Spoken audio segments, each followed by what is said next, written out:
Doctor గారు, నా వయసు 50 సంవత్సరాలు. నాకు గత 20 సంవత్సరాలుగా సిగరెట్ తాగే అలవాటుంది. నాకు గత కొన్ని నెలలుగా పొడి దగ్గు సమస్య ఎక్కువగా వస్తుంది. డాక్టర్ గారు నాకు హెచ్ఆర్సిటీ పరీక్ష చేయించమని చెప్పారు. ఈ పరీక్ష వలన ఏం తెలుస్తుంది? నాకున్న సమస్య ఏమిటి? ఇప్పుడు ఎటువంటి చికిత్స తీసుకోవాలి? సలహా ఇవ్వండి అని అడుగుతున్నారు. ఈ ప్రశ్నకు డాక్టర్ గారి సమాధానం ఇప్పుడు తెలుసుకుందాం.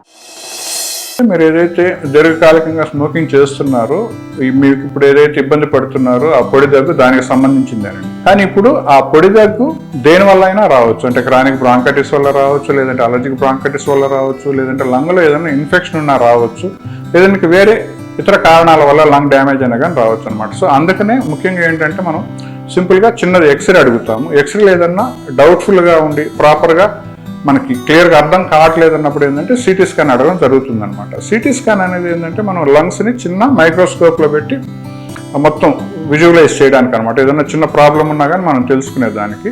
సో ఎప్పుడైతే దీర్ఘకాలికంగా స్మోకింగ్ చేస్తున్నారో, పొడి దగ్గు వస్తూ ఉందో, ఇన్ఫెక్షన్స్ ముఖ్యంగా టీబీ లాంటివి అయ్యే ఛాన్సెస్ ఎక్కువ ఉంటాయి. లేదంటే చాలా కామన్గా మనం చూసేది స్మోకర్స్లో క్రానిక్ బ్రాంకైటిస్, ఎంఫసైమా అంటాం. సో వీళ్ళు ఏంటంటే ఈ సిమ్టమ్స్ బిగిన్ అవ్వడమే మనకి పొడి దగ్గుతో బిగిన్ అవుద్ది. దాని తర్వాత కొంచెం కఫం రావడం బిగిన్ అవుద్ది. కొంచెం దూరం నడిచిన మెట్లకి ఆయాసంగా ఉంటుంది. సో పోను ఏంటంటే ఇంకా ఆయాసం ఎక్కువ అవుతూ ఉంటుంది. రిపీటెడ్గా వీళ్ళల్లో ఈ ఇన్ఫెక్షన్స్ వస్తూ ఉంటాయి అన్నమాట. అలా కాకుండా స్మోకింగ్ అనేది కూడా అలర్జన్ కాబట్టి కొంతమందిలో ఏంటంటే ఆస్తమాకు సంబంధించిన అలర్జిక్ బ్రాంకైటిస్ కూడా రావచ్చు.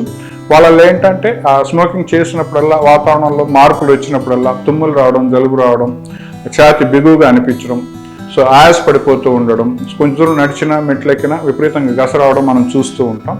ఇవి కాకుండా ఏంటంటే వేరే రకమైన ఇన్ఫెక్షన్స్ ఉండొచ్చు, లేదంటే ఊపిరితిత్తుల లోపల ఏమైనా గడ్డల్లాంటి వచ్చి క్యాన్సర్కి సంబంధించి కూడా కొన్ని సందర్భాల్లో జరగచ్చు. కాబట్టి సో అందుకనే ఎక్స్రే తీసుకొని ఎక్స్రే ఏదైనా డౌట్ ఉంటే సిటీ స్కాన్ అడగడం జరుగుతూ ఉంటుంది. సో సిటీ స్కాన్ చేసి ఏం ఇబ్బంది లేదు అనిపించుకోవడం చాలా ముఖ్యం. At the same time pulmonary function test చేసి లంగ్స్ ఎంత డ్యామేజ్ అయి ఉన్నాయి, ఎగ్జాక్ట్లీ ఏం జరుగుతుంది అంటే మనకి అలర్జిక్ బ్రాంకైటిస్ ఉందా లేదంటే సిఓపిడి ఉందా అనేది కూడా దాంట్లో తెలిసిపోతుందండి. ఒకసారి మీ ప్రాబ్లమ్ని పూర్తిగా కన్ఫర్మ్ చేశాక, అంటే దేనివల్ల మీకు పొడి దగ్గు వస్తూ ఉంది, స్మోకింగ్ రిలేటెడ్ కాంప్లికేషన్స్ ఏమున్నాయని తెలుసుకుంటే దాన్ని కానీ ట్రీట్ చేస్తే చాలా వరకు మీ దగ్గు తగ్గిపోతుంది. అండి అన్నిటికంటే ముఖ్యం ఏంటంటే మీరు తప్పనిసరిగా యాజ్ ఎర్లీ యాజ్ పాసిబుల్ స్మోకింగ్ని క్విట్ చేయాల్సి ఉంటుంది. ఎందుకంటే అదే రీజన్ కాబట్టి మనం ఆ రీజన్ని రూట్ కాజ్ నుంచి మొత్తం తీసేస్తే ఫర్దర్గా మీకు ఇష్యూస్ ఏం లేకుండా ఉండొచ్చు మీరు.